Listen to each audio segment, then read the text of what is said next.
Wel, Dr Harry Edwards, chi wedi cadeirydd yr hosbis yn y cartre. Newch chi esbonio beth i gwaith yr hosbis? O, diolch fawr Gerald.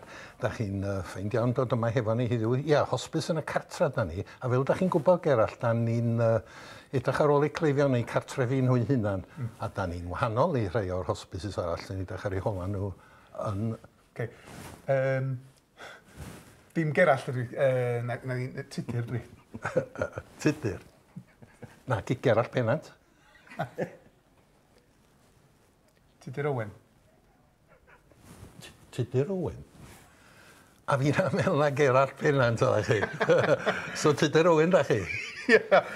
Ia. Nawn ni ddechrau eto, ia?